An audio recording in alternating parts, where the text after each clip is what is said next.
Hello everyone, welcome to my channel. तो आज के इस वीडियो में हम डिस्कस करेंगे प्रीवियस ईयर गेट 2021 के क्वेश्चंस को। ठीक है, तो लास्ट के वीडियो में हमने डिस्कस किया था कॉम्प्लेक्स एनालिसिस के क्वेश्चंस को। हालांकि लास्ट में वीडियो एंड हो गया था तो एक क्वेश्चन आधे पे रुक गया था। ठीक है, तो आज उस क्वेश्चन को कंटिन्यू करेंगे और दो क्वेश्चन है कॉम्प्लेक्स एनालिसिस के, उसको भी आज के इस लेक्चर में कवर करेंगे। तो इस लेक्चर में एक तो कॉम्प्लेक्स एनालिसिस के क्वेश्चंस हम डिस्कस करेंगे, प्लस सेकेंड हम मॉडर्न अलजेब्रा के क्वेश्चंस को डिस्कस करेंगे। मॉडर्न अलजेब्रा में जो भी क्वेश्चन आए थे, चाहे वो रिंग थ्योरी के हो, फील्ड थ्योरी के हो या मॉडर्न थ्योरी के, तो ये वो टॉपिक है जिन टॉपिक के क्वेश्चंस हम आज के इस लेक्चर में डिस्कस करने वाले हैं, जो कि गेट एग्जाम में पूछे गए थे। तो एक एक करके क्वेश्चंस को हम डिस्कस करते हैं। तो पहले तो जो लास्ट लेक्चर में हम कॉम्प्लेक्स एनालिसिस के क्वेश्चंस को डिस्कस कर रहे थे, उसी को पहले कंटिन्यू करते हैं। तो क्वेश्चन क्या था कि हमारे पास एक डोमेन गिवन था कि वो सारे z बिलोंग करेंगे C को, सच दैट कि mod z is less than 2π, और हमें इंटीग्रल ये बताना था कि अगर सपोज कोई फंक्शन को इस तरीके से डिफाइन किया गया है कि 3z² upon 1 minus cos z का whole square, sorry 1 minus cos z if z is non zero and if z is equal to 0 is 6। ठीक है, इस तरीके से इस फंक्शन को डिफाइन किया है। और उसके बाद कह रहा है कि अगर मैं f ऑफ z को कुछ इस तरीके से पावर सीरीज रिप्रेजेंटेशन में लिख रहा हूं, ठीक है, तो कैलकुलेट करना है 6a2। अब इस 6a2 की वैल्यू हमको फाइंड आउट करनी। तो सबसे पहला काम हमने क्या किया था कि इस f ऑफ z को हमने पावर सीरीज में लिखा। इसके लिए अगर f ऑफ z को मैं पावर सीरीज रिप्रेजेंटेशन में लिखूं तो मुझे क्या करना होगा, ये मेरे पास क्या आ गया 3z² upon 1 minus cos z। ये मेरे पास इस तरीके से फंक्शन को डिफाइन किया गया। अब आपको एक चीज पता होगा, जब हम पावर सीरीज रिप्रेजेंटेशन लिखते हैं तो यहाँ पे जो an होता है इसकी वैल्यू हम इंटीग्रेशन के टर्म्स में लिख सकते हैं। अब उसके बाद हम क्या करेंगे, उस इंटीग्रेशन को सॉल्व करते हैं और उस इंटीग्रेशन को हम लोग with the help of residue theorem calculate करेंगे। ठीक है,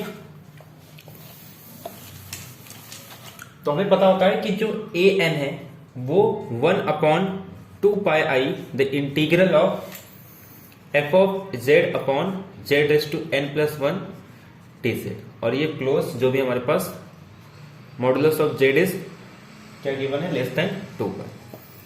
ठीक है, तो हमें क्या करना है, इस इंटीग्रेशन को सॉल्व करना है। तो मुझे कैलकुलेट क्या करना है, a2। तो जब a2 कैलकुलेट करना है तो मैं इस n को 2 से रिप्लेस कर दूंगा, तो ये z³ आ जाएगा। ठीक है, तो ये आ गया अपने पास 1 upon 2πi modulus of z is less than 2π।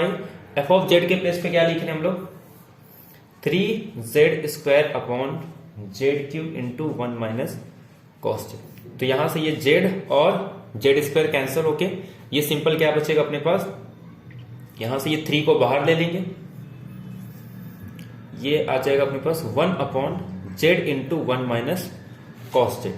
तो एक्चुअल में अब हमको क्या करना है, सिर्फ इस इंटीग्रेशन को सॉल्व करना है, और इस इंटीग्रेशन को हम लोग सॉल्व करेंगे with the help of residue theorem. अब वो रेसिड्यू थ्योरम की हेल्प से हम लोग इस इंटीग्रेशन को सॉल्व करेंगे, और जो रेसिड्यू कैलकुलेट करना है वो हम लोग, हमारे पास दो मेथड होते हैं, या तो मैं लिमिट का मेथड यूज करके कैलकुलेट करूं या तो लॉरेंट सीरीज। तो यहां पे जो हम लोग कैलकुलेट करेंगे, हमने लास्ट लेक्चर में ही देखा था कि जब हम उसका डेरिवेटिव लेंगे तो हमें क्या करना होगा, 2 टाइम्स उसका डिफरेंशिएट करना होगा। बट इससे अच्छा क्या है, हम लॉरेंट सीरीज की हेल्प से उसको कैलकुलेट करेंगे। ठीक है, तो यहां तक हो गया। इस इंटीग्रेशन को हमको वैल्यू निकालनी। हमने देखा था कि इसके पास 3 ऑर्डर का एक पोल है। ठीक है, जब 3 ऑर्डर का पोल है तो हम क्या करते हैं, जब हम उसका रेसिड्यू कैलकुलेट करेंगे तो वहां पे हमें उसको 2 टाइम डिफरेंशिएट करना होता है। तो इसीलिए हम लोग with the help of Lorentz expansion की हेल्प से जो 1/z का कोएफिशिएंट होगा उसी को हम क्या कहेंगे, इस फंक्शन का रेसिड्यू कहेंगे। ठीक है, अब मैं इसको रफ कर रहा हूं। तो यहां पे मेरे पास a2 की जो वैल्यू आ गई 3 अपॉन 2πi इंटू, जब रेसिड्यू कैलकुलेट करते हैं तो क्या करेंगे, यहां पे 2πi से मल्टीप्लाई करेंगे, इंटू हमें क्या करना है, जस्ट रेसिड्यू कैलकुलेट करना है f ऑफ z का किस पॉइंट पे, 0 पे। हमें इसका रेसिड्यू कैलकुलेट करना है। तो यहां से 2πi cancel, 3 into residue of f of z at 0। तो अब हमारा जो मेन फोकस है किस पे, फंक्शन का एट द पॉइंट 0 पे रेजिड्यू कैलकुलेट करना। अब रेजिड्यू हम लोग किसके हेल्प से करेंगे, बाय लॉरेंट्ज़ एक्सपांशन। अब ध्यान दो, एफ ऑफ जेड क्या गिवन है मेरे पास, 1 upon Z into 1 minus cos Z. अब मैं अगर इसका एक्सपांशन ओपन कर रहा हूं तो ये आ जाएगा 1 minus z square upon 2 factorial plus z is to 4 by 4 factorial minus z is to 6 by 6 factorial, ऐसे कंटिन्यू चलते जाएगा। ठीक है, अब जैसे मैं ये करूंगा तो ये मेरा 1 कैंसिल हो गया और ये जो आ जाएगा सिंपल हमारे पास, ये सबकी साइन चेंज हो जाएगी। यहां पे ये अगर करूं तो ये माइनस का प्लस और ये alternate sign minus plus minus, इस तरीके से चलेंगे। अब देखो यहां पे हमको क्या करना है, 1 रखना है, तो मैं जेड स्क्वायर बाय 2 फैक्टोरियल को यहां से कॉमन ले लेता हूं। ठीक है, तो जब मैं यहां से जेड स्क्वायर बाय 2 फैक्टोरियल को कॉमन ले लूंगा तो ये मेरे पास आ जाएगा 1 अपॉन जेड क्यूब और ये जो 2 फैक्टोरियल ऊपर चले जाएगा। ठीक है, तो जब ये 2 फैक्टोरियल ऊपर चले जाएगा तो ये सिंपल आ जाएगा अपने पास 2 by z cube upon 1 minus z square 2 by, यहां से ये देखो ये कितना है 4 फैक्टोरियल मतलब 24 और 2 कॉमन ले लेंगे तो ये आ जाएगा 12 plus z is to 4, 6 factorial कितना होता है यहाँ पे 720, 2 कॉमन ले लेंगे तो ये आ जाएगा 360। कुछ इस तरीके से कंटिन्यू चलते जाएगा। अगर अब मैं इसको ब्रैकेट में ले लूं तो ये कुछ इस तरीके से आ जाएगा माइनस प्लस इस तरीके से। अब हम क्या करेंगे यहाँ पे फिर से इसको ऊपर लेके आ जाएंगे। ठीक है, तो ये न्यूमरेटर में है, अगर इसको डिनोमिनेटर में लेके आऊंगा तो ये मेरे पास आ जाएगा इनवर्स में 1 माइनस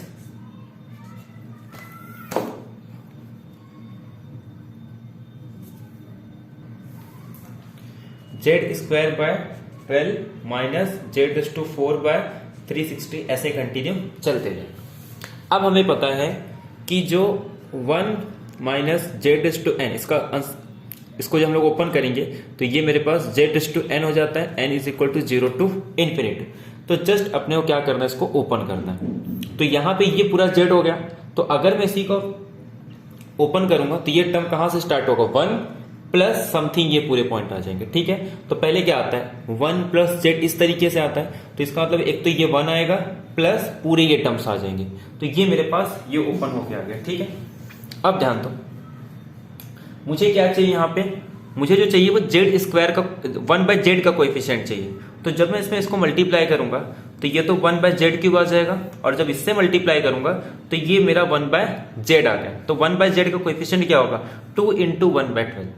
तो यहां से रेजिड्यू जो मुझे मिल गया यहाँ पे एफ ऑफ जेड का जो रेजिड्यू आ रहा है यहाँ पे वो आ जाएगा 1/6। आई होप आपको ये पॉइंट क्लियर है, यहां तक कोई दिक्कत नहीं है। तो इसका मतलब जो रेजिड्यू आ रहा है एफ ऑफ जेड का किस पॉइंट पे, 0 पे, वो आंसर कितना आ गया, सिंपल 1/6। और हमें कैलकुलेट क्या करना था, A2, तो A2 हमारे पास था, वहां पे ऑलरेडी कितना था हमारे पास 3 था, 3 इंटू 1/6। और जो क्वेश्चन में पूछा है वो पूछा है 6 इंटू, क्वेश्चन क्या पूछा है, क्वेश्चन ने पूछा है 6A2 पूछा है, तो 6 इंटू 3 इंटू 1/6, 6 से 6 कैंसिल, आंसर क्या आ गया 3। तो therefore 6A2 is equal to 3। तो ये अपने पास फाइनल आंसर आ गया कि जो 6 इंटू A2 है इसकी वैल्यू 3 आ गई। तो इस तरीके से इस क्वेश्चन को सॉल्व करना था। आई होप आपको इसमें कोई दिक्कत नहीं। हमने कैसे इसको सॉल्व किया, सबसे पहले हम लोग ने एक्सपांशन लिया, ठीक है, फिर एक्सपांशन की हेल्प से हम लोग ने क्या किया, रेजिड्यू कैलकुलेट किया। फिर रेजिड्यू कैलकुलेट करके हम लोग by residue theorem integration solve करके इस क्वेश्चन को हमने सॉल्व किया। ठीक है, अब एक क्वेश्चन और नेक्स्ट क्वेश्चन करते हैं कॉम्प्लेक्स एनालिसिस का। अब देखो नेक्स्ट क्वेश्चन हमारा है आर्ग्यूमेंट प्रिंसिपल पे।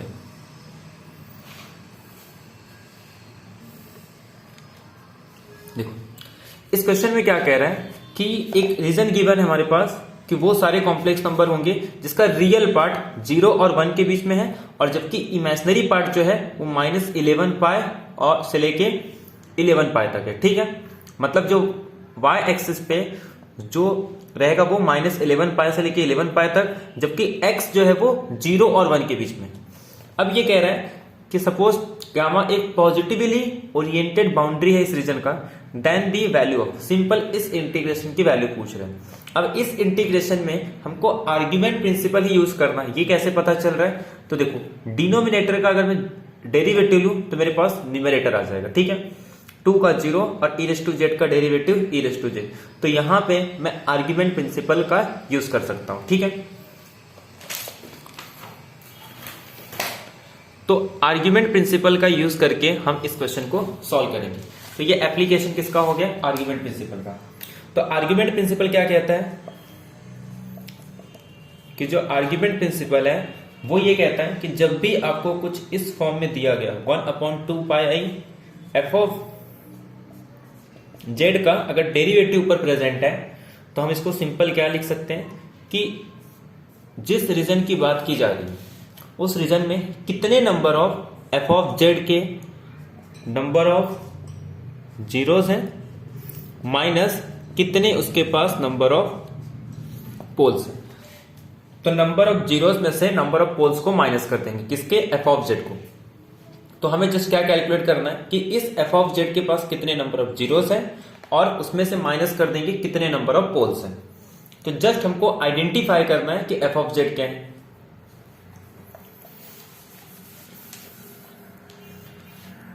अब क्वेश्चन में क्या दिया है, 1/2 pi i integration of e⁻z upon e⁻z-2 dz। अगर मैं इसको f ऑफ z बोल दूं तो इसका डेरिवेटिव प्रेजेंट है। तो अब देखो f ऑफ z की वैल्यू e⁻z-2।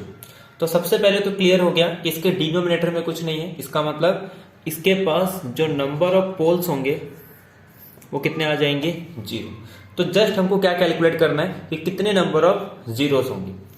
तो इसको मैं किसके इक्वल पुट कर दूंगा, 0 के इक्वल। तो implies that e⁻z is equal to 2। तो implies that z is equal to log 2 और प्लस 2n पाई।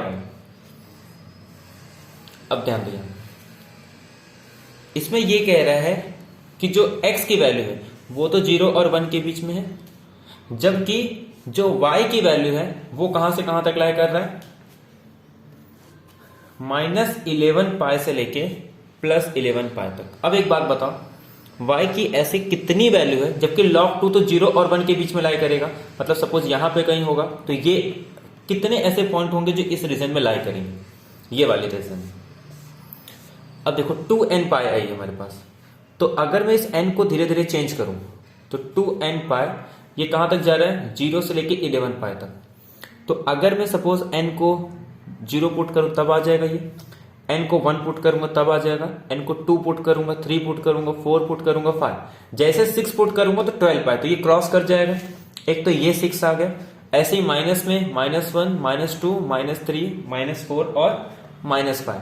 तो चाहे मैं 0 करूं log 2 ये भी लाई कर रहा है, चाहे मैं log 2 प्लस पाई आई करूं 2 पाई आई, log 2 प्लस 4 पाई आई, 6 पाई आई, 8 पाई आई, 10 पाई आई, और ऐसे ही माइनस में कहां तक, -10 पाई तक। तो टोटल कितने जीरोस आएंगे इसके पास, टोटल 11 जीरोस है इस रीजन के अंदर।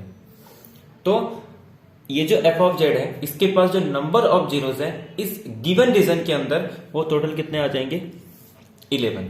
तो 11 में से क्या करेंगे, नंबर ऑफ पोल्स को माइनस कर देंगे। तो नंबर ऑफ पोल्स कितने, 0। तो number of zeros minus number of poles is equal to value of this integral.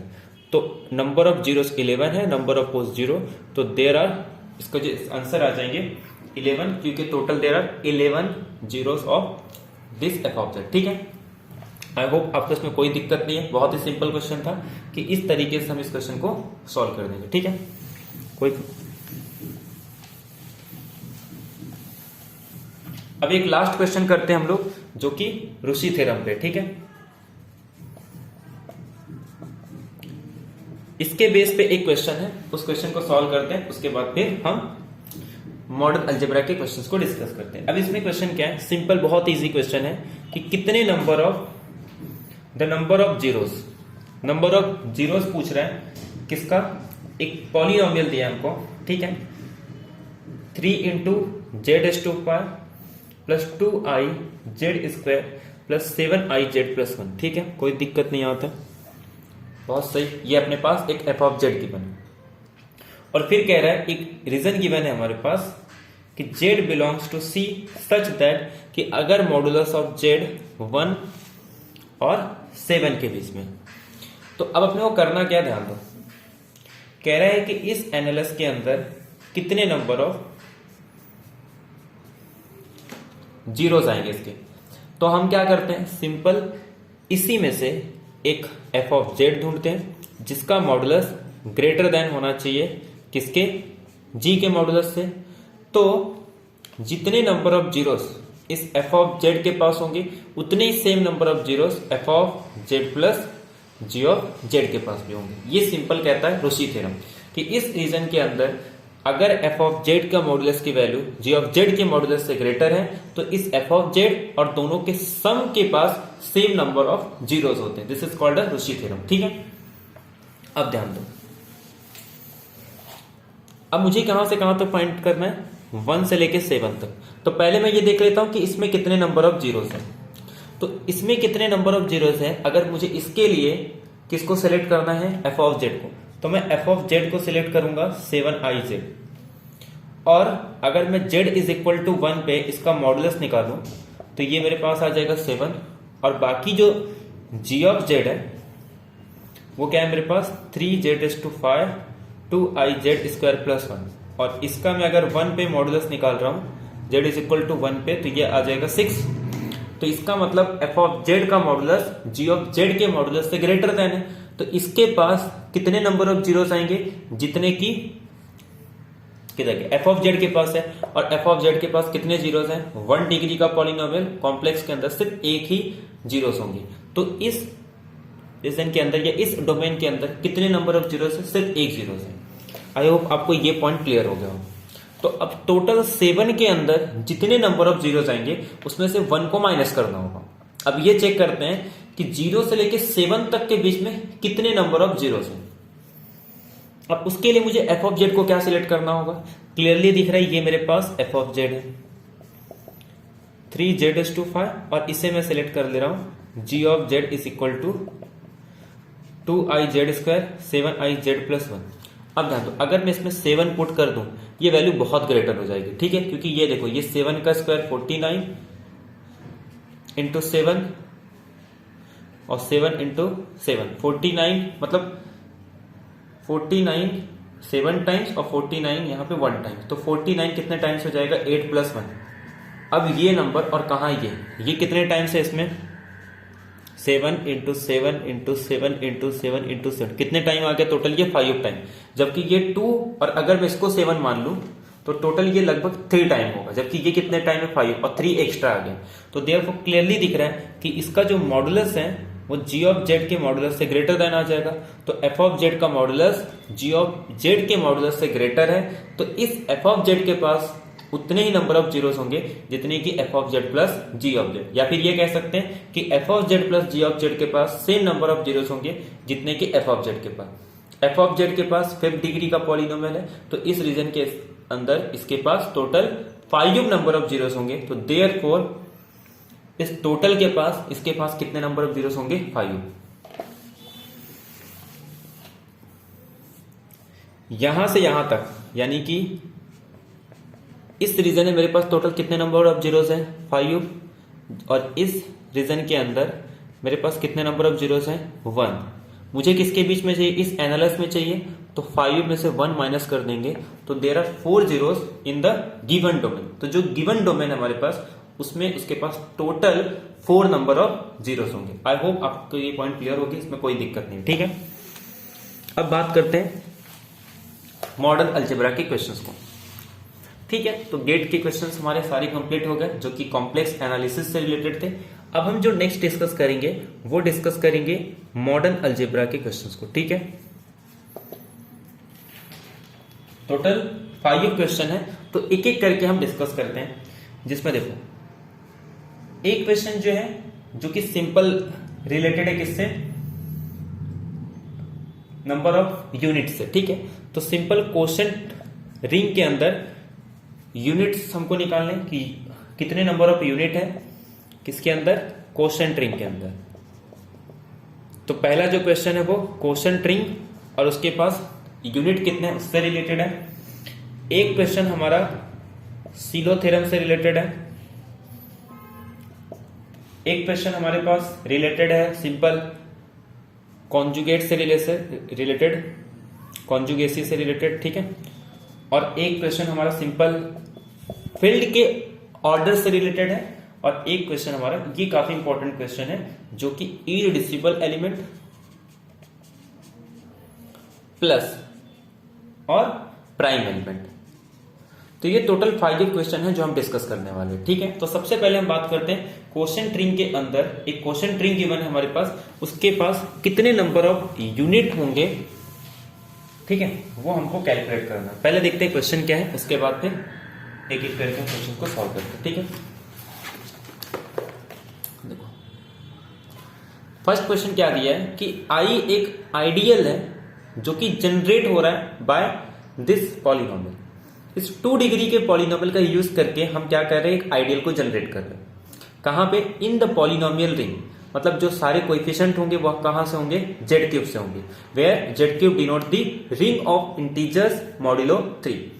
तो ये कह रहा है कि then the number of units in the quotient ring. तो क्वोशंट रिंग जो है, इस क्वोशंट रिंग के अंदर कितने नंबर ऑफ यूनिट्स होंगे ये हमको कैलकुलेट करना है। अब यूनिट्स क्या होते हैं,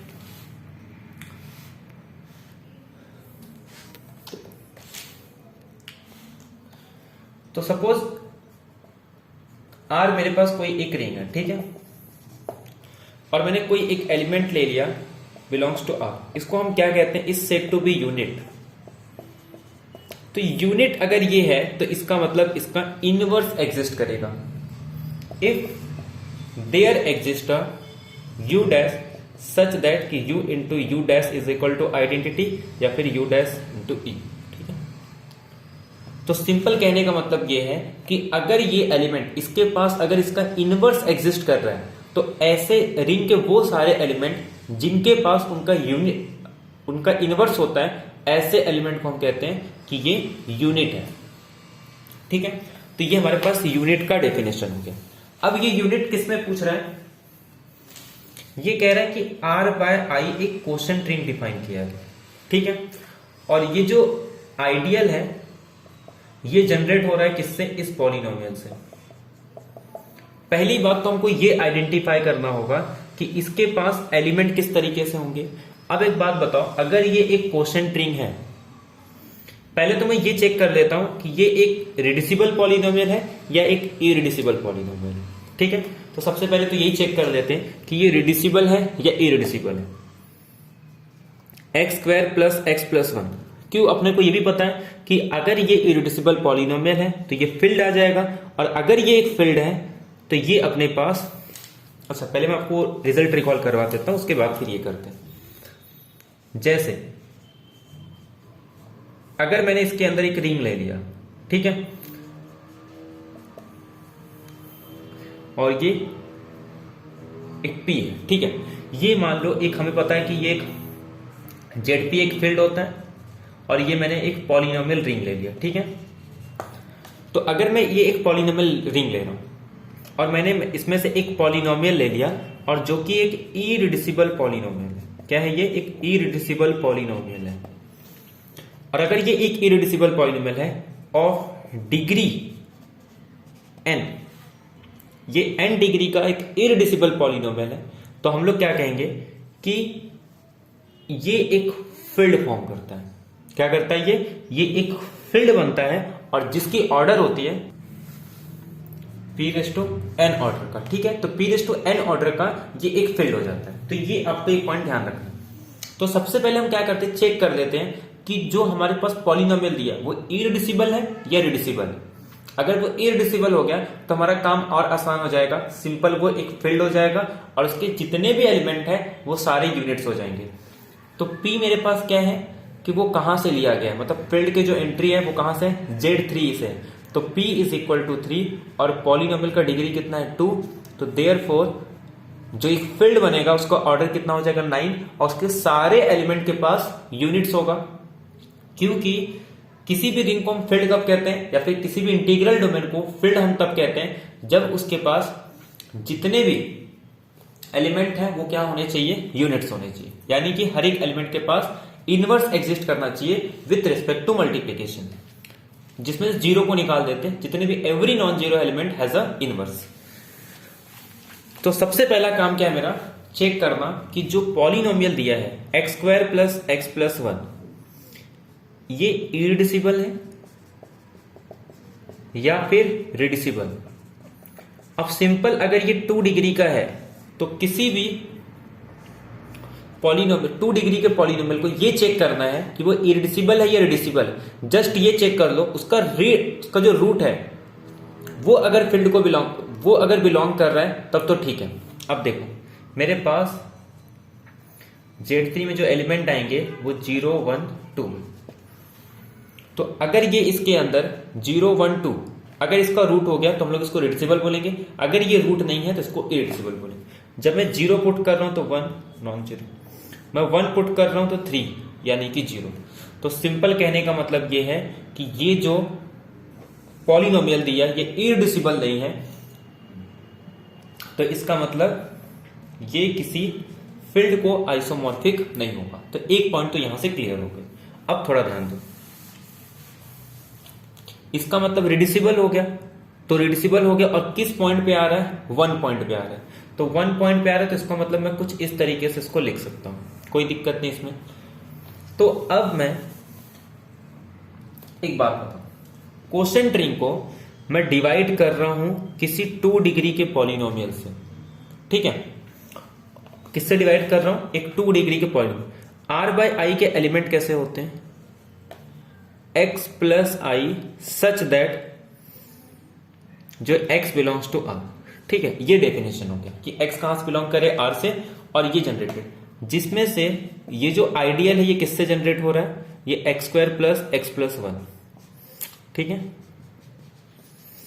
ये मेरा इससे जनरेट हो रहा है और यहां पे मेरे जो रिंग है वो सारे कैसे हैं, polynomial.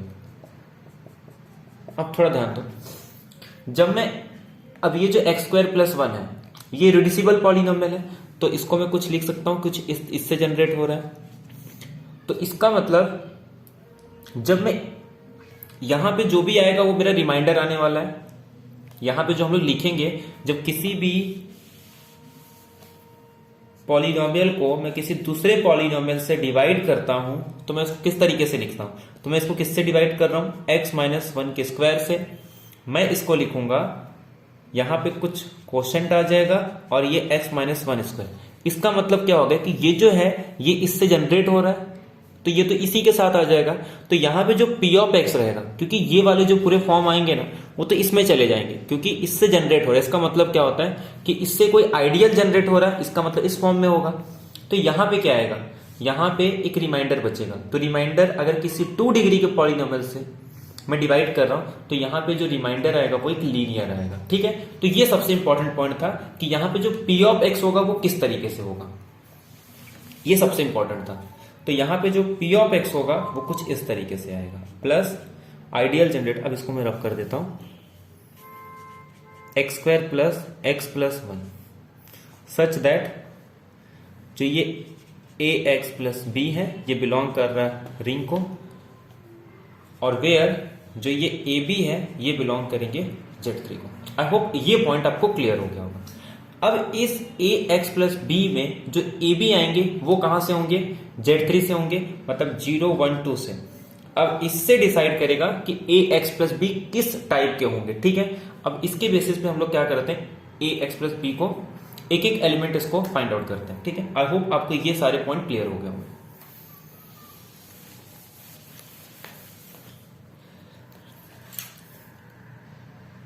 ax plus b Z3 के एलिमेंट कैसे होंगे, 0 1 2। तो इसमें एलिमेंट किस टाइप के आएंगे? पहले देखो, मैं ए को अगर जीरो पुट कर रहा हूं, एक बार मैं क्या करता हूं, इस ए को जीरो पुट कर देता हूं और बी को वैरी कर रहा हूं। तो जब मैं ए को जीरो पुट करूंगा तो बी को वैरी करूंगा तो क्या आएगा, ये 0 1 2 और साथ में उसका जो आइडियल जनरेट हो रहा है। ठीक है, अब सेकेंड टाइम जब मैं इसको 1 पुट कर दूंगा तो ये आ जाएगा मेरे पास x प्लस 0 प्लस आई, x प्लस 1 प्लस आई, x प्लस 2 प्लस आई। जब मैं 2 पुट करूंगा तो ये आ जाएगा मेरे पास 2x प्लस 0 प्लस आई, 2x प्लस 1 प्लस आई और 2x प्लस 2 प्लस आई। तो ये टोटल 9 एलिमेंट इसके अंदर आ जाएंगे। अब ये 9 एलिमेंट में सबके पास तो इसका इनवर्स एग्जिस्ट नहीं कर रहा है, ये हमको ऑलरेडी क्लियर है। अब एक काम करता हूं, इस आइडियल को हटा देता हूं मैं, इसको बार बार लिखने से अच्छा इसको मैं यहां से रिमूव कर देता हूं। ठीक है, तो कुछ इस टाइप के मेरे पास एलिमेंट है। मैं इस तरीके से लिख सकता हूं 0 1 2 x और सबके साथ क्या रहेगा, आई आई रहेगा। ठीक है, प्लस में आई रहेंगे, x plus 1, x plus 2, 2x plus 2x, 2x plus 1 और 2x प्लस 2। तो इस टाइप के, और सब में प्लस में क्या रहेगा, आइडियल रहेगा। ठीक है, तो जो आइडियल किससे जनरेट हो रहा है, x square plus x plus 1। तो कुछ इस टाइप के एलिमेंट होंगे। मुझे फाइंड आउट क्या करना है कि इसमें से कौन सा एलिमेंट जो भी यूनिट है, मतलब किसके पास उसका इनवर्स एग्जिस्ट कर रहा है। अब एक बात बताओ, ये जो है इसमें जब 0 प्लस आई कर रहा हूं तो ये एक रिड्यूसिबल पॉलिनोमियल है। ठीक है, ये खुद एक रिड्यूसिबल पॉलिनोमियल है, तो ये एक जीरो डिवाइजर हो गया। ये एक्ट कर रहा है एज अ जीरो, और जीरो डिवाइजर किसी भी फाइनाइट रिंग के अंदर कोई भी एलिमेंट या तो जीरो डिवाइजर होगा या तो वो खुद क्या होगा, फील्ड। जीरो डिवाइजर या तो यूनिट होगा, तो जीरो डिवाइजर कभी भी यूनिट नहीं हो सकता। तो इसको मैं पहले ही रिमूव कर दे रहा हूं। ये जो 1 प्लस आई है ये मेरे पास यूनिट है। ठीक है, ये मेरे पास क्या है, यूनिट है। मुझे क्या करना है, हर एक एलिमेंट में से ऐसा एलिमेंट ढूंढना है कि आंसर क्या आ जाए, आइडेंटिटी। और आइडेंटिटी क्या है मेरे पास, 1 प्लस आई। ये मेरे पास आइडेंटिटी है विथ रिस्पेक्ट टू मल्टीप्लीकेशन। अब ध्यान दो, और ये खुद आइडेंटिटी है तो इसका इनवर्स तो यही होगा, क्योंकि जब मैं 1 प्लस आई इंटू 1 प्लस आई करूंगा तो ये क्या आ जाएगा, 1 इंटू 1 प्लस आई। तो ये क्या आ गया, 1 प्लस आई। तो मतलब ये क्या आ गया मेरे पास, आइडेंटिटी। तो इसका खुद ये सेल्फ इनवर्स आ रहा है। टोटल एलिमेंट कितने हैं, 1 2 3 4 5 6 7 8। अब 8 में से अगर ये एक सेल्फ इनवर्स आ गया तो इसका मतलब और इसमें से एक एलिमेंट होगा जो सेल्फ इनवर्स होगा। तो यहां पे ध्यान दो, 2 प्लस आई को अगर मैं 1 से करूंगा तो 2 इंटू 1, तो आइडेंटिटी नहीं आ रहा, तो मैं एक काम करता हूं इसी से कर देता हूं। तो ये क्या आ जाएगा, 2 इंटू 2 प्लस आइडेंटिटी। तो 2 इंटू 2 4, और 4 को क्या लिख सकता हूं, 1 प्लस आइडेंटिटी। तो क्या आ गया मेरे पास, आइडेंटिटी। तो इसका मतलब ये भी सेल्फ इनवर्स है, तो ये भी यूनिट है। अब देखो, x का मैं किसके साथ करता हूं, x प्लस 1 के साथ करता हूं। तो जब मैं x का x प्लस 1 के साथ करूंगा, x प्लस 1 प्लस आई, तो ये इसके साथ होगा तो x स्क्वायर प्लस 1 प्लस आई, और x स्क्वायर प्लस 1 कितना आ जाएगा, ये तो मुझे पता है 0 है, तो x स्क्वायर प्लस 1 आ जाएगा माइनस एक्स। तो ये आ गया माइनस एक्स प्लस आई। तो इसके साथ तो ये नहीं आ रहा, तो इसका मतलब ये इसका इनवर्स नहीं है। तो ऐसे ही हम लोग चेक कर सकते हैं x प्लस 2 के साथ। तो जब मैं x प्लस 1 का x प्लस 2 के साथ करूंगा तो ये आ जाएगा मेरे पास, देखो ये x1 प्लस का x इंटू इसके साथ हो गया, मैं x प्लस 2 के साथ करता हूं तो ये आ जाएगा मेरे पास x square plus 2 3x plus 2। तो ये तो 0 आ गया। ठीक है, ये 0 आ गया। इसको मैं क्या कर सकता हूं, 1 प्लस 1 लिख सकता हूं, और x स्क्वायर प्लस 1 क्या होता है, माइनस एक्स। तो ये आ जाएगा मेरे पास 1 माइनस एक्स। तो ये भी मेरे पास 1 नहीं आ रहा है, तो इसका मतलब ये भी इसका इनवर्स नहीं है। जब मैं इसके साथ करूंगा तो x इंटू 2x स्क्वायर, तो ये भी नहीं आ रहा है, इसको भी हटा देते हैं। जब मैं इसके साथ करूंगा x इंटू 2x प्लस 1, मुझे क्या लाना है, 1 लाना है। तो जब मैं इसके साथ कर रहा हूं तो ये आ रहा है 2x स्क्वायर x। किसको मैं कैसे लिख सकता हूं, ये 2x² है ना, तो x² प्लस x और x² प्लस x, इसकी वैल्यू कितनी आ जाएगी -1। तो ये फिर से ये क्या नहीं आ रहा है, 1 नहीं आ रहा है, तो इसका मतलब ये भी हट गया। तो इसी तरीके से हम लोग इसको बाकी से भी चेक कर सकते हैं। अब जैसे मैं अगर सपोज इसको इससे कर रहा हूं, तो ये x इंटू 2x प्लस 2, तो यहां से 2 कॉमन आके 2x, x प्लस 1 आ जाएगा। जब इसको मल्टीप्लाई करूंगा तो 2x² प्लस 2 आ रहा है। या फिर एक काम करते हैं, अगर मैं 2 को कॉमन ले लूं यहां से, तो ये x² प्लस 1 आ जाएगा। और x² प्लस 1 क्या होता है, सिंपल, ये x² plus x plus 1 is equal to 0। तो ये आ जाएगा मेरे पास -2x, तो -x नहीं, रुको, ये क्या आ जाएगा अपने पास 2x प्लस 2 है ना, तो 2 कॉमन ले लेंगे, तो ये जब x आएगा तो x² प्लस x आएगा, सॉरी, ठीक है। तो ये क्या आ जाएगा x² प्लस x, इसकी वैल्यू क्या हो जाती है -1, तो ये आ जाएगा -2, और -2 में मैं 3 ऐड कर सकता हूं, तो 3 - 2 कितना आ जाएगा 1, तो ये 1 आ रहा है। इसका मतलब इसका इनवर्स हो गया ये। तो अगर इसका इनवर्स ये है तो इसका इनवर्स ये होगा। तो टोटल कितने एलिमेंट हो गए, 4 एलिमेंट हो गए। अब अपने पास ये वाले बचे। तो ऐसे हम लोग सबके साथ चेक कर सकते हैं कि इसमें से कौन किसका इनवर्स है। अब इसका मैं 2x का चेक कर लेता हूं, किसके साथ, कि 2x किसी का है या नहीं। तो 2x को अगर मैं इसके साथ कर रहा हूं, तो ये क्या आ जाएगा 2x² और ये 2x। तो ये सिंपल क्या आ जाएगा, 2 कॉमन ले लूंगा, x² प्लस x आ गया, तो ये क्या आ जाएगा -1, तो -2 में 3 ऐड कर देंगे तो ये भी 1 आ गया। तो इसका मतलब ये इसका इनवर्स है और ये इसका इनवर्स है। तो टोटल कितने एलिमेंट हो गए, ये इसके पहले वाले के पास तो था नहीं, अब ये बचा ये दोनों। तो इन दोनों को आप चेक कर सकते हो, अगर ये इसका इनवर्स आ गया तो ठीक है, अदरवाइज इन दोनों के पास इनवर्स नहीं होगा। तो अब मैं इसको अगर मल्टीप्लाई करता हूं, तो ये आ जाएगा 2x² प्लस x प्लस 2 2 जा 4x², तो 4 को मैं सिंपल x² लिख, 1 से करूंगा तो x प्लस 2 ही आएगा, और जब 2x से करूंगा तो 2x², और ये 4x को मैं सिंपल x लिख सकता हूं। अब इसमें से क्या कर सकते हैं हम लोग, ये 2x² plus 2x plus 2 common ले लेंगे, तो x² प्लस x प्लस 1, तो ये तो सिंपल 0 आ जा रहा है, ठीक है। तो इसका मतलब ये भी नहीं होगा, क्योंकि अपने को क्या चाहिए, सिंपल 1 चाहिए। तो इसका मतलब ये दोनों 0 डिवाइजर आ गए। तो एक तो अपने पास 0 plus identity x plus 1, sorry identity बोल रहा हूं, आइडियल जनरेटेड बाय, ये है अपने पास ideal generated by x² plus x plus 1, और दूसरा क्या आ रहा है x प्लस 1 प्लस i और 2x प्लस 1 प्लस i। तो इनके पास इनवर्स नहीं है, तो ये कैसे हो गए, ये सारे 0 डिवाइजर हो गए। और बाकी के जो 6 है, टोटल 9 एलिमेंट में से 3 है जिनके पास जो 0 डिवाइजर है, जो कि यूनिट नहीं है, और बाकी के 6 क्या है, यूनिट। और हम लोग किसी को फील्ड कब कहते हैं, जब उसके सारे एलिमेंट क्या होने चाहिए, यूनिट। तो therefore this is not a field. I hope आपको इसमें ये पता चल गया होगा कि किस तरीके से हम क्वोशिएंट रिंग के अंदर ये चेक कर सकते हैं कि कौन सा एलिमेंट यूनिट है या नहीं, ठीक है। इसमें कोई दिक्कत नहीं आप लोग को।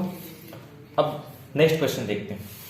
तो टोटल कितने एलिमेंट हो गए इसके पास, 6 एलिमेंट है जिनके जो यूनिट्स हैं।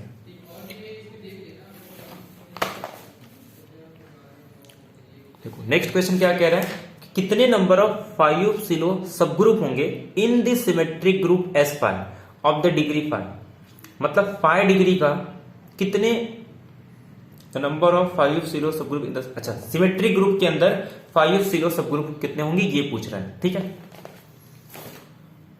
तो परम्यूटेशन ग्रुप के अंदर 5 सिलो सब ग्रुप के कितने नंबर ऑफ सिलो सब ग्रुप होंगे।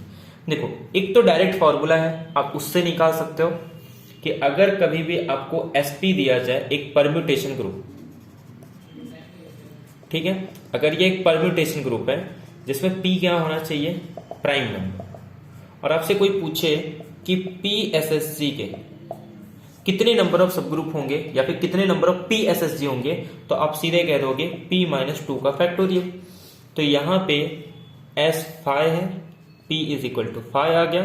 तो 5 SHG कितने होंगे, तो 5 माइनस 2 का फैक्टोरियल यानी कि 3 का फैक्टोरियल, तो आंसर आ गया 6। एक तो डायरेक्ट इस मेथड का यूज कर सकते हैं, बट सपोज इन केस अगर आपको ये फॉर्मूला नहीं पता है तब आप कैसे करोगे, तो बाय साइलो थ्योरम हम लोग इसको कर सकते हैं।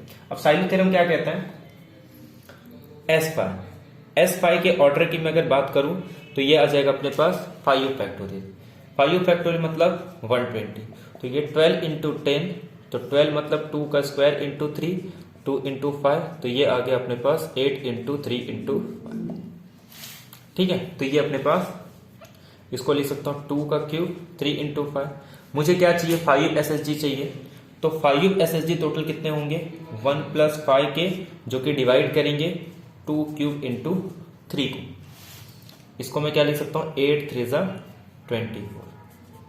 अब ध्यान दो, अगर मैं सपोज k को 0 पुट कर रहा हूं तो 1 डिवाइड कर रहा है 24 को, लेकिन अगर ये डिवाइड कर गया तो इसका मतलब क्या आ जाएगा कि इसके पास यूनिक SHG आ रहे हैं 5 SHG के, मतलब वो यूनिक आ रहे हैं। इसका मतलब क्या हो गया कि अगर किसी भी ऑर्डर का यूनिक SHG आ रहा है तो हम लोग उसको क्या बोलेंगे, वो एक नॉर्मल सब ग्रुप होगा। तो इससे ये पता चल गया कि इसके पास ये जो 5 SHG है तो इसके पास 5 ऑर्डर के नॉर्मल सब ग्रुप होंगे, जबकि SN के अंदर सिर्फ 3 नॉर्मल सब ग्रुप होते हैं। अगर n ग्रेटर देन 5 है सिर्फ 3 नॉर्मल सब ग्रुप होंगे। एक अपने पास AN जिसका ऑर्डर कितना होगा 60, क्योंकि 120 है तो उसका हाफ 60 ऑर्डर का, एक आइडेंटिटी और एक तो खुद SN, तो ये तो पॉसिबल ही नहीं है, तो ये तो हो नहीं सकता। सेकेंड क्या आ रहा है, k को जब मैं 1 पुट करूंगा तो 6 डिवाइड कर रहा है 24। अब जब पहला नहीं हो सकता बाकी और कोई k पॉसिबल नहीं है, तो 6 डिवाइड कर रहा है 24, तो टोटल 6 5 SHG हो जाएंगे। तो एक तो आप इस साइलो थ्योरम की हेल्प से भी कर सकते हो, या फिर डायरेक्ट अगर आपको फॉर्मूला याद है तो ठीक है, अदरवाइज इसे कैलकुलेट करने में भी आपको ज्यादा टाइम नहीं लगेगा। ठीक है, बात करते हैं नेक्स्ट क्वेश्चन की।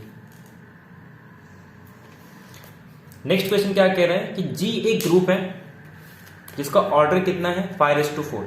आपको एक ग्रुप दिया गया है जिस ग्रुप का ऑर्डर है 5:4 with centre having 5 square element.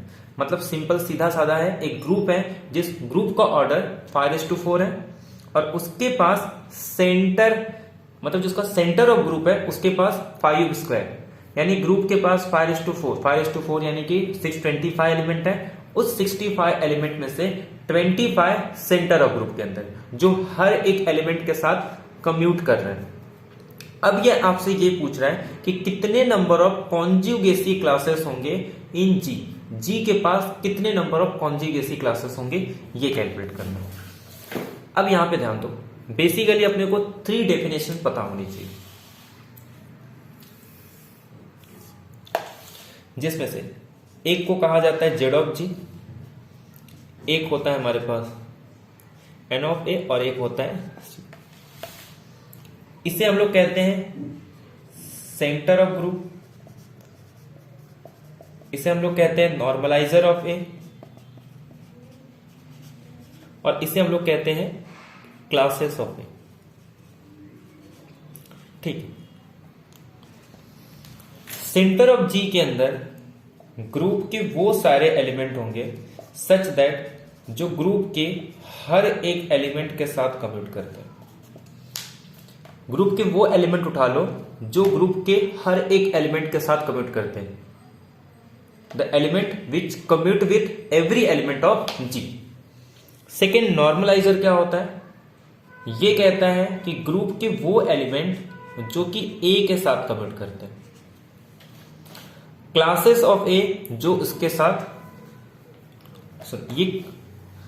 ये तो आई होप आपको क्लियर हो गया होगा कि सेंटर ऑफ ग्रुप और नॉर्मलाइजर ऑफ ए। और खास बात ये है कि चाहे नॉर्मलाइजर की बात करूं या सेंटर ऑफ जी की बात करूं, ये दोनों ही क्या होते हैं, नॉर्मल सब ग्रुप होते हैं जी के अंदर। ठीक है,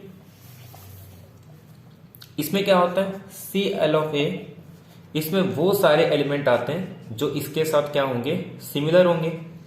अब ग्रुप के अंदर हम लोग कौन सा क्लास लेते हैं, कॉन्जुगेसी क्लासेस, यानी कि वो सारे एलिमेंट जिनको कुछ इस तरीके से लिखा जाए। ठीक है, such that for some y belongs to g, इस फॉर्म के जितने भी एलिमेंट होंगे उन सारे एलिमेंट को हम लोग कहते हैं कि वो a के साथ उसके एक क्लास में आ रहे हैं, तो इसको हम बोलते हैं कॉन्जुगेसी क्लासेस। अब इस पे अपने को कुछ पॉइंट याद रखना है। अगर h g का सब ग्रुप है तो ऑर्डर ऑफ ग्रुप सब ग्रुप डिवाइड करता है ऑर्डर ऑफ ग्रुप को। तो क्योंकि सेंटर ऑफ ग्रुप की बात करूं या नॉर्मलाइजर की बात करूं, ये इसका सब ग्रुप है और ये g का सब ग्रुप होता है। इसका मतलब जो नॉर्मलाइजर है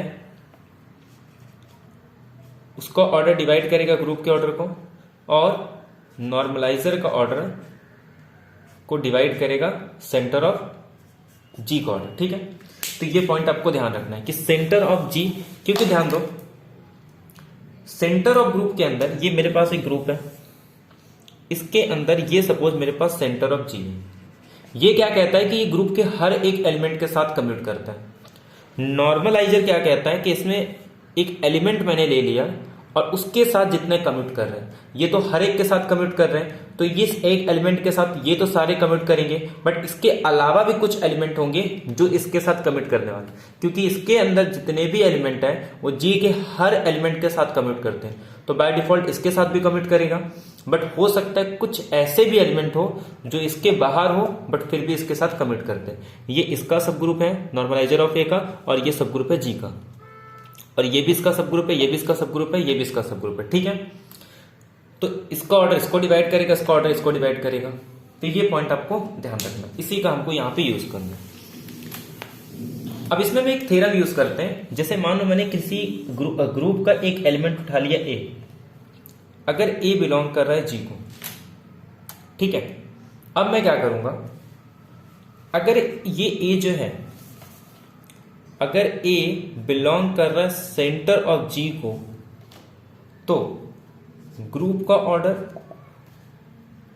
ठीक है, ये जो ग्रुप का ऑर्डर है इसके क्लासेस का ऑर्डर और इसके नॉर्मलाइजर का ऑर्डर, ये किसके इक्वल आ जाता है, ग्रुप के ऑर्डर। वो एलिमेंट जो कि सेंटर ऑफ ग्रुप के अंदर है, और वो एलिमेंट जो सेंटर ऑफ ग्रुप के अंदर है उसकी क्लासेस के अंदर सिर्फ और सिर्फ एक ही एलिमेंट आते हैं। अगर मैं सपोज क्लासेस ऑफ,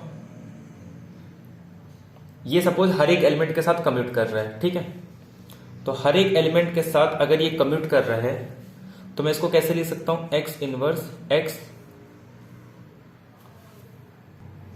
या तो फिर इसको डायरेक्ट भी लिख सकते हैं हम लोग कि क्लासेस ऑफ ए के अंदर जो भी एलिमेंट आते हैं वो किस फॉर्म के होते हैं, एक्स इनवर्स ए एक्स फॉर्म पे। ठीक है, तो इस तरीके से भी लिख सकते हैं for some g belongs to G.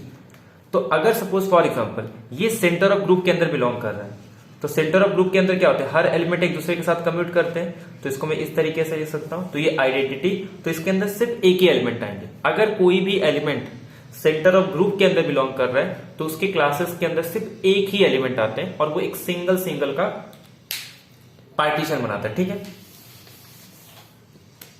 तो इसका मतलब यहां से अपने को क्या पता चल गया कि जो क्लासेस ऑफ ए है, ऐसे कितने इक्विवेलेंस क्लासेस बनेंगे अपने पास, into normaliser of A is equal to group का ऑर्डर। ग्रुप का ऑर्डर कितना है, 625, और तो ये पॉइंट अपने को पता होना चाहिए। ठीक है, तो ध्यान दो थोड़ा, एक ग्रुप है जिसका ऑर्डर है 625, जिसमें 25 एलिमेंट बिलोंग कर रहे हैं सेंटर ऑफ जी को। कितने बचे टोटल, 600। जितने सेंटर ऑफ ग्रुप के अंदर बिलोंग करेंगे उसमें जितने भी एलिमेंट आएंगे उनके क्लासेस के अंदर सिर्फ एक ही बनेगा। ठीक है, वो खुद ही एलिमेंट उसके साथ क्या करता है, कह सकते हैं इक्विवेलेंस क्लासेस के अंदर सिर्फ एक ही एलिमेंट आएंगे, तो जितने भी एलिमेंट है वो एक एक का क्लासेस बनाएंगे। तो टोटल कितने इक्विवेलेंस क्लासेस बन गए, 25। तो यानी कि ऐसे टोटल कितने आ जाएंगे, 25 कॉन्जुगेसी क्लासेस बन जाएंगे। तो एक काम करते, इसका काम तो हट गया, अब मुझे क्या करना है, इस 600 पे बात करनी है कि इस 600 में से अब वो एलिमेंट आएंगे जो सेंटर ऑफ ग्रुप के अंदर नहीं बिलोंग कर रहे हैं। अब सेंटर ऑफ ग्रुप के जो बाहर के एलिमेंट है उनकी बात कर रहा हूं मैं। अब थोड़ा ध्यान देना, तो एक तो फॉर्मूला अपने पास ये है ही इंटू नॉर्मलाइजर ऑफ ए का order is equal to group का ऑर्डर। ठीक है, तो एक तो अपने को ये पॉइंट ध्यान रखना। अब थोड़ा ध्यान दो कि जो भी क्लासेस का ऑर्डर होगा वो कितना हो सकता है। ग्रुप का ऑर्डर अगर 25 है तो इसका मतलब क्या हो जाएगा, ये हो जाएगा अपने पास 5:4, ये इस तरीके से दिया है।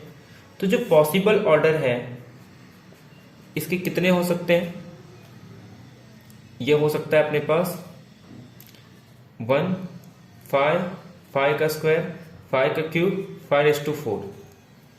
ठीक है, ये ऑर्डर हो सकते हैं मेरे पास। एक तो अपने को ये पॉइंट पता होना चाहिए, मतलब यही सारे पॉसिबिलिटीज के हैं। लेकिन ये कह रहा है कि ये अगर मैं इसको ध्यान से देखूं तो ग्रुप के ऑर्डर को डिवाइड करता है नॉर्मलाइजर का ऑर्डर। अब ये नॉर्मलाइजर की पॉसिबिलिटी क्या है, नॉर्मलाइजर हमेशा सेंटर ऑफ ग्रुप से बड़ा होता है। तो एक काम कर रहा हूं, सेंटर ऑफ ग्रुप से ये इसके ऑर्डर हमेशा ग्रेटर देन होती है। तो नॉर्मलाइजर ए का कितनी पॉसिबिलिटी है, इसका भी ऑर्डर इसको डिवाइड करेगा। अगर ये इसको डिवाइड कर रहा है तो इसके पास पॉसिबिलिटी 1 तो नहीं हो सकता, सेंटर ऑफ ग्रुप से हमेशा ज्यादा ही होगा। अब एक पॉइंट ये भी है, अगर इसके सारे एलिमेंट सेंटर, अगर ये सपोज या तो 5:4 होगा, ध्यान दो, या तो ये 5:4 होगा या तो ये 5 क्यूब होगा। तो ये इसके पास दो पॉसिबिलिटी, ये तो ये हो नहीं सकता, क्योंकि अगर ये सपोज इसके अंदर सारे एलिमेंट बिलोंग कर गए, 5:4 आ गए, इसके अंदर सारे एलिमेंट आ गए, तो इसका मतलब क्या हो जाएगा कि सारे एलिमेंट इसके साथ कम्यूट कर रहे हैं, तो इसका मतलब सेंटर ऑफ जी के अंदर सारे एलिमेंट आ जाएंगे। तो ये तो पॉसिबल है ही नहीं। अब बात करते हैं ये वाला, क्योंकि हम लोग ने पहले ही बोला है, अब इसमें वो एलिमेंट ले रहा हूं जो मेरे पास सेंटर ऑफ जी के अंदर नहीं बिलोंग कर रहे हैं। तो सेंटर ऑफ जी के अंदर नहीं बिलोंग कर रहे हैं, तो अगर इसके पास इतने एलिमेंट आ गए तो मतलब वो इसके सेंटर ग्रुप के जो एलिमेंट है उनके साथ भी क्या कर रहा है, कमिट करते। इसका मतलब ये तो हो नहीं सकता। अब मेरे पास क्या बचा यहां पे, कौन सी पॉसिबिलिटी बची कि ये हो सकता है 5 का क्यूब। तो अगर ये 5 का क्यूब हो गया तो ये पॉसिबिलिटी है, तो इसका मतलब जो इसका ऑर्डर आ जाएगा वो 5:4/5 का क्यूब, ये कितने आ जाएंगे 5। तो इसके पास जितने भी एलिमेंट होंगे वो एलिमेंट जो इसके बाहर है। अब थोड़ा ध्यान दो इसमें कैसे हो गया, एक तो मेरे पास ये 25 एलिमेंट, इसमें वो सारे एलिमेंट हैं जो सेंटर ऑफ जी के अंदर बिलोंग कर रहे हैं। अब मैं वो एलिमेंट ले रहा हूं जो सेंटर ऑफ जी के अंदर बिलोंग नहीं कर रहे, तो टोटल कितने एलिमेंट हैं 600। जो भी एलिमेंट सेंटर ऑफ जी के अंदर नहीं बिलोंग कर रहा है उनके क्लासेस के अंदर कितने एलिमेंट हैं, टोटल 5 एलिमेंट हैं। और ऐसे टोटल कितने एलिमेंट हैं 600, और एक क्लासेस के पास कितने एलिमेंट आ रहे हैं 5, तो टोटल कितने क्लासेस बनेंगे 120 क्लासेस बनेंगे। तो ये 120 और यहां के टोटल 25, तो टोटल क्लासेस कितने बनेंगे 125 प्लस 25, तो टोटल नंबर ऑफ क्लासेस हो गए 145। तो हम लोग ने इसको सिंपल क्या किया कि एक हमारे पास ग्रुप की ऑर्डर गिवन थी, उसके पास सेंटर ऑफ ग्रुप में 25 एलिमेंट थे। फिर हम लोग ने क्या किया, बचे हुए एलिमेंट में वो एलिमेंट निकाल रहे हैं जो कि सेंटर ऑफ जी के अंदर नहीं बिलोंग कर रहा है। फिर हम लोग ने ये निकाला कि उसके एक क्लासेस के अंदर कितने एलिमेंट होंगे जब वो सेंटर ऑफ जी को नहीं बिलोंग कर रहा है। तो हम लोग ने फॉर्मूला यूज करके ये पता लगाया कि एक एक क्लासेस में कितने एलिमेंट आ रहे हैं 5, तो एक क्लास के अंदर 5 आ रहे हैं, तो ऐसे टोटल कितने एलिमेंट है 600। तो ऐसे टोटल कितने क्लासेस बनेंगे 600 डिवाइड बाय 5, टोटल 120 क्लासेस बन गए। तो जब सेंटर ऑफ जी को नहीं बिलोंग कर रहा है तो टोटल 120 क्लासेस, और जब सेंटर ऑफ ग्रुप को बिलोंग कर रहा है तो एक क्लास के अंदर सिर्फ एक एलिमेंट है, और टोटल 25 इक्विवेलेंस क्लासेस। तो ये 25 और ये 120, टोटल कितने क्लासेस आ गए 145 इक्विवेलेंस क्लासेस आ गए। तो अपने पास टोटल क्लासेस कितने हो गए 145। तो इसका आंसर क्या आ जाएगा, देयर आर टोटल 145 कॉन्जुगेसी क्लासेस।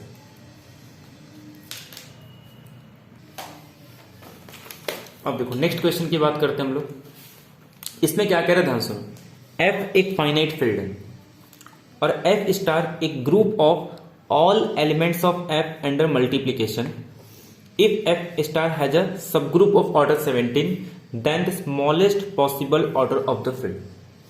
मतलब सिंपल सी बात है, एक फाइनाइट फील्ड के अंदर जब मैं उसमें से जीरो को रिमूव कर रहा हूं, एक फाइनाइट फील्ड है तो उसके जितने भी नॉन जीरो यूनिट है अंडर मल्टीप्लीकेशन, तो एफ स्टार के पास मान लो एक सब ग्रुप है जिसका ऑर्डर 17 है, तो फील्ड की ऐसी कौन सी स्मॉलेस्ट पॉसिबल ऑर्डर होगी सच दैट कि इस कंडीशन को सेटिस्फाई करेगा। ठीक है, ये बहुत ही सिंपल क्वेश्चन है। आपको एक पॉइंट तो पता ही होगा कि एफ अगर एक फील्ड है तो इट मस्ट बी कि जो इस फील्ड का ऑर्डर है वो p रेस टू n होगा। किसी ग्रुप का ऑर्डर अगर p रेस टू n है, इट डजंट इंप्लाई कि वो ग्रुप फील्ड होगा। लेकिन अगर फील्ड है तो उस फील्ड का order p raise to n होगा। तो ये पॉइंट आपको ध्यान रखना।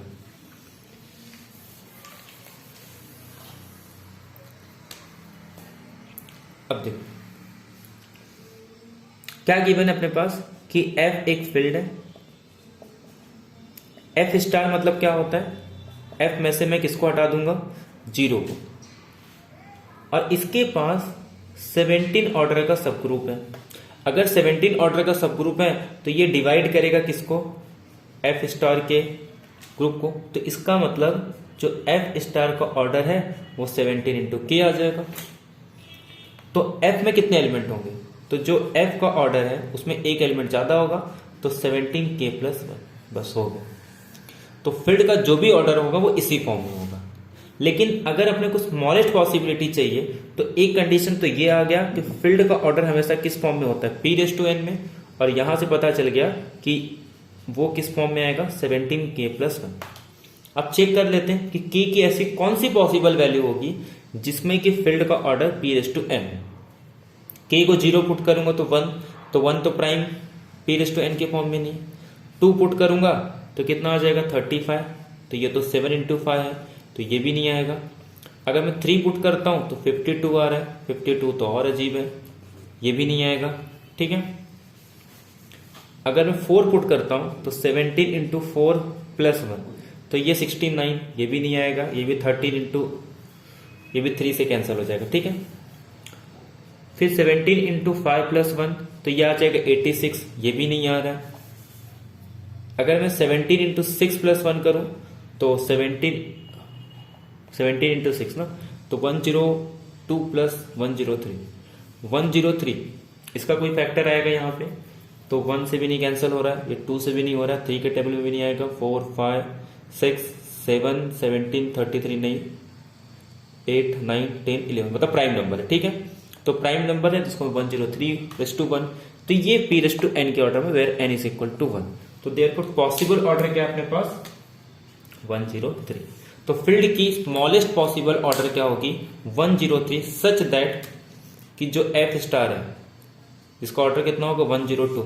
इसके पास स्मॉलेस्ट सब ग्रुप कितने होंगे, और इसके पास जो सब ग्रुप है उसका ऑर्डर कितना पॉसिबल है, 17। ठीक है, तो इसमें दो चीजें यूज हुई, एक तो लैग्रेंजस थ्योरम कि किसी भी ग्रुप को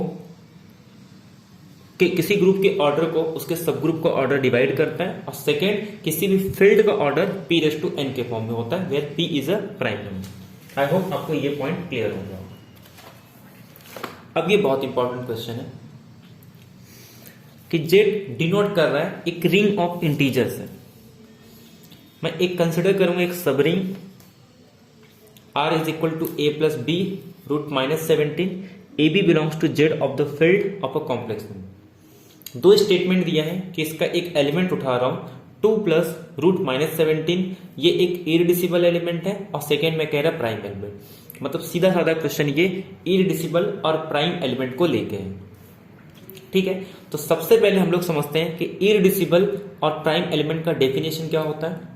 उसके बाद एक कॉन्सेप्ट हम लोग देखेंगे जो कि कॉन्सेप्ट है नॉर्म का, कि नॉर्म का कॉन्सेप्ट यहां पर हम कैसे यूज कर सकते हैं।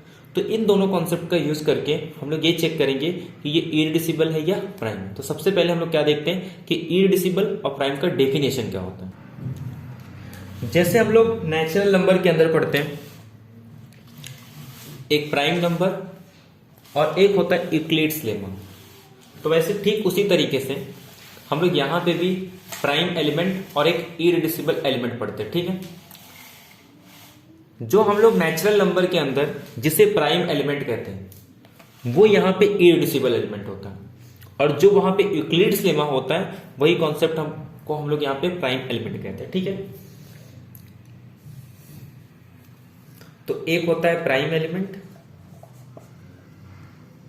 ठीक है, और एक होता है इरेड्यूसिबल एलिमेंट।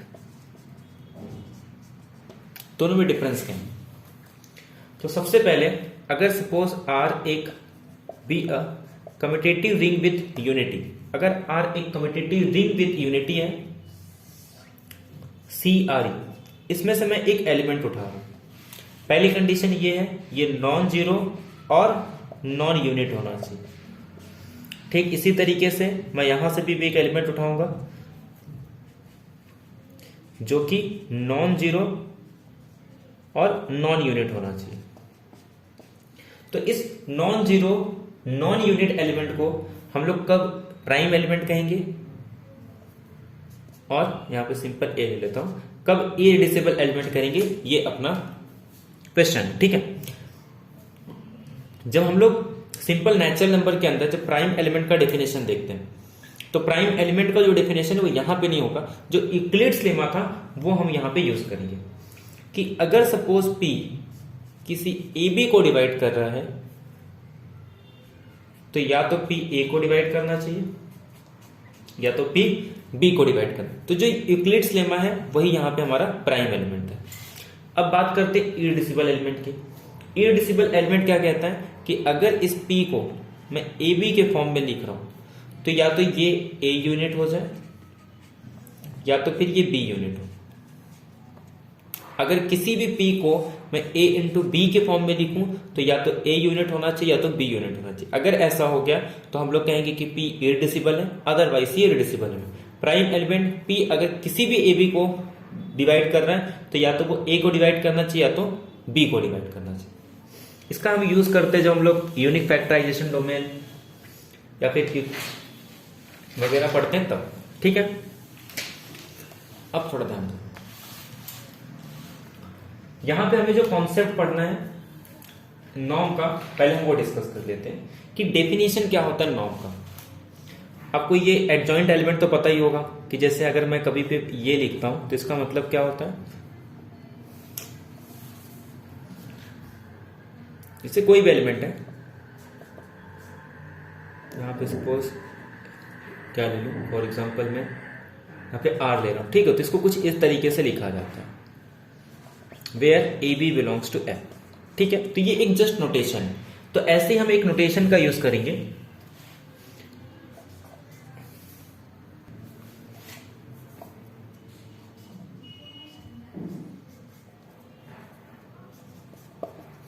ठीक है। तो अगर मैं इसको भी इसी तरीके से लिखूं तो इसको मैं लिख सकता हूं a plus b root d where a b belongs to z, ठीक है। ये इसका मीनिंग होता है। अब ध्यान दो, अब इसी का यूज करके हम लोग डिफाइन करेंगे कि नॉर्म का डेफिनेशन क्या होता है। कि हम लोग डिफाइन करेंगे नॉर्म और उसको डिनोट करते हैं किसी भी एलिमेंट का जो हमको नॉर्म डिफाइन करना होता है।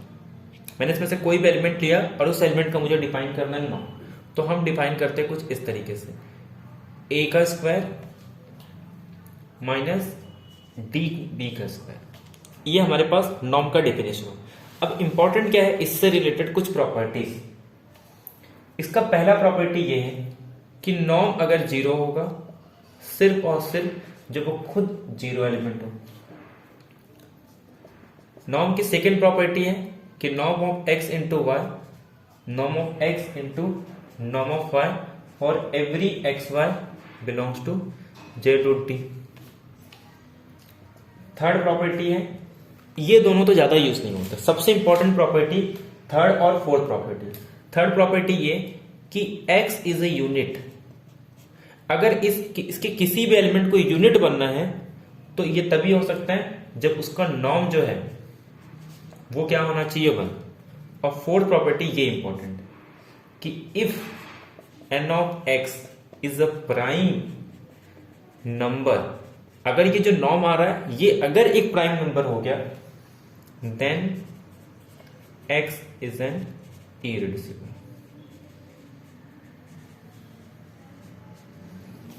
तो ये 4 प्रॉपर्टी है नॉर्म से रिलेटेड। तो सबसे पहले हमको क्या करना होता है, इसका नॉर्म निकालना होता है। ये 2 प्रॉपर्टी का हम यूज करते हैं, एक यूनिट के लिए और एक इसका। अब थोड़ा इसमें, अगर वो प्राइम है तब तो इररिड्यूसिबल हो गया, लेकिन अगर वो इररिड्यूसिबल है तो इट डजंट मीन कि वो प्राइम नंबर होगा। अगर प्राइम है तब तो डायरेक्टली बोल देंगे, बट इस क्वेश्चन में ये प्राइम नहीं है, बट फिर भी इररिड्यूसिबल हो जाएगा। तो वो कैसे करते हैं वो हम लोग चेक कर देंगे, ठीक है। बट ये पॉइंट अगर सपोज इन केस अगर ये प्राइम नंबर आ जाता तो हम लोग डायरेक्टली क्या बोल देंगे, इररिड्यूसिबल, तब ये यहाँ पे काम आ जाएगा। बट इस क्वेश्चन में ये नहीं काम आने वाला, क्योंकि वो यहाँ पे प्राइम नहीं है। बट इसका मतलब ये नहीं होगा कि वो इररिड्यूसिबल नहीं, क्योंकि ये नेसेसरी, जो इररिड्यूसिबल है ये नेसेसरी कंडीशन है, ना कि सफिशिएंट कंडीशन।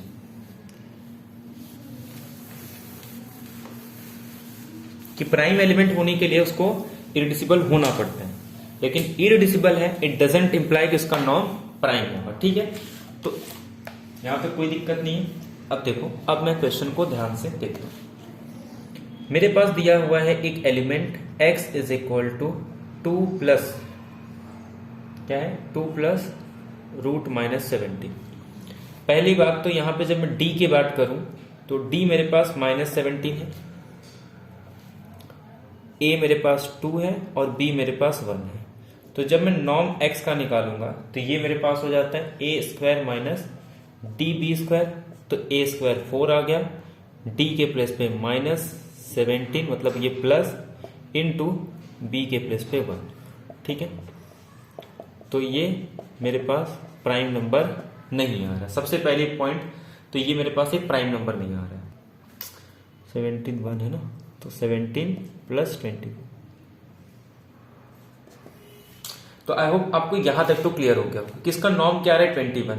अब ये 21 आ रहा है, इससे अपने को पता क्या चलता है, ध्यान सुनो। हम जब इसको कुछ हम कैलकुलेशन करते हैं, अभी एक बताएंगे, तो वहां पे इसका आंसर 21 आता है। ये मैंने इसको इसलिए किया कि अगर इन केस ये प्राइम नंबर आ जाता तो मुझे आगे इसको कुछ करने की जरूरत नहीं थी, मैं सीधे सीधे कह देता कि ये जो एलिमेंट है वो मेरे पास कैसा इररिड्यूसिबल है।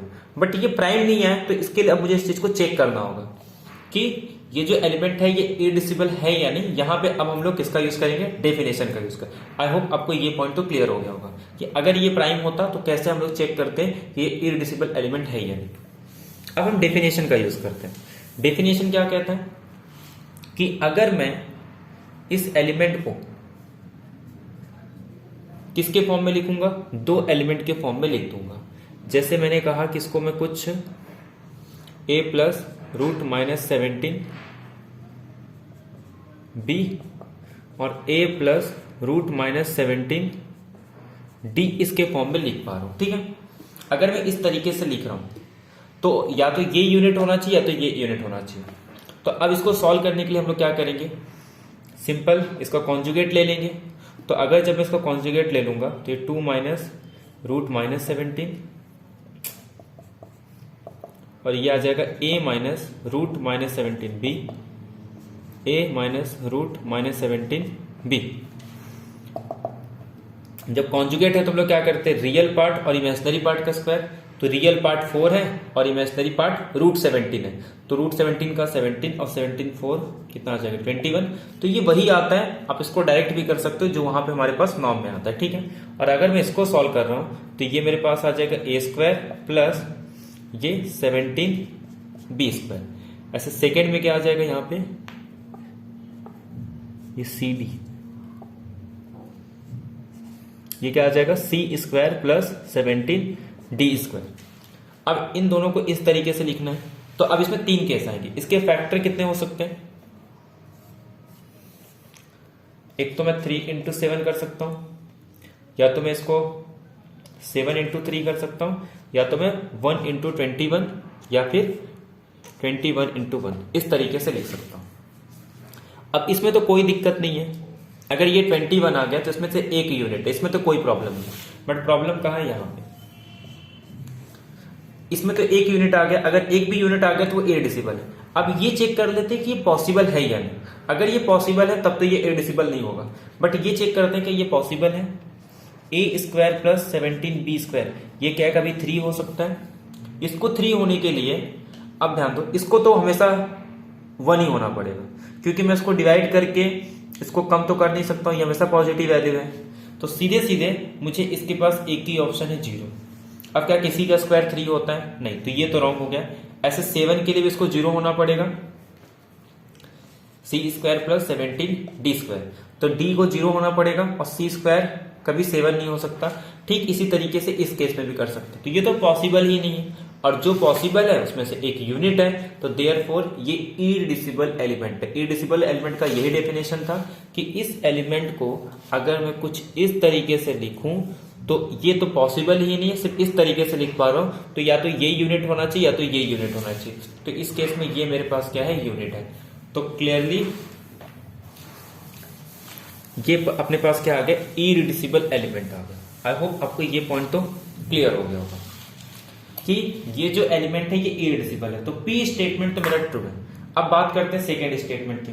सेकेंड स्टेटमेंट क्या कह रहा है कि क्यू जो है वो प्राइम एलिमेंट के बारे में बात कर रहा है। प्राइम का डेफिनेशन क्या है कि अगर पी ए बी को डिवाइड कर रहा है तो पी डिवाइड करना चाहिए ए को, और या तो पी डिवाइड करना चाहिए बी को। अब ध्यान दो थोड़ा, इस 2 प्लस रूट माइनस 17, ठीक है, ये किसको डिवाइड कर रहा है? 2 प्लस रूट माइनस 17, और इसी का मैं कॉन्जुगेट ले लेता हूं, ठीक है, क्योंकि अगर ये इसको डिवाइड कर रहा है तो इसको भी डिवाइड करेगा, बट इसका आंसर क्या आ रहा है? 21, ठीक है, तो ये किसको डिवाइड कर रहा है? 21, और इसको मैं लिख सकता हूं 3 इंटू 7। अब ध्यान दो, तो ये मेरे पास किसको डिवाइड कर रहा है? 2 प्लस रूट माइनस 17, ये डिवाइड कर रहा है 3 इंटू 7 को, बट 2 प्लस रूट माइनस 17 ना ही 3 को डिवाइड कर रहा है, ना ही 2 प्लस रूट माइनस 17 ना ही 7 को डिवाइड कर रहा है। ये 3 को भी डिवाइड नहीं कर रहा है और ना ही ये 7 को डिवाइड कर रहा है। और आप इसको क्लियरली चेक कर सकते हो कि ये किसी को भी डिवाइड नहीं करेगा, क्योंकि अगर ये इसको डिवाइड कर रहा है तो ये नंबर 3 इंटू के की फॉर्म में होगा, जो कि पॉसिबल ही नहीं है। तो देयरफॉर ये जो अपना नंबर है ये प्राइम एलिमेंट नहीं है, बट ये इरडिसिबल एलिमेंट होगा। अब ये इसलिए हो रहा है क्योंकि जो ये है ये यूनिक फैक्टराइजेशन डोमेन नहीं होगा। ये पॉइंट आपको याद रखना है, क्योंकि अगर यूनिक फैक्टराइजेशन डोमेन हो गया तब इसके अंदर जितने भी प्राइम एलिमेंट होंगे वो तभी हो सकते हैं जब वो इरडिसिबल है, और इरडिसिबल है तो वो प्राइम एलिमेंट है। तो ये if and only if condition होता है, तो ये पॉइंट आपको ध्यान रखना है, ठीक। तो चाहे पीआईडी हो, यूएफडी हो, किसी में भी अगर कोई भी एलिमेंट है, अगर वो इरडिसिबल है तो वो प्राइम होगा, अगर प्राइम है तो वो इरडिसिबल होगा, बट इन जनरल ये स्टेटमेंट ट्रू नहीं होता, ठीक है।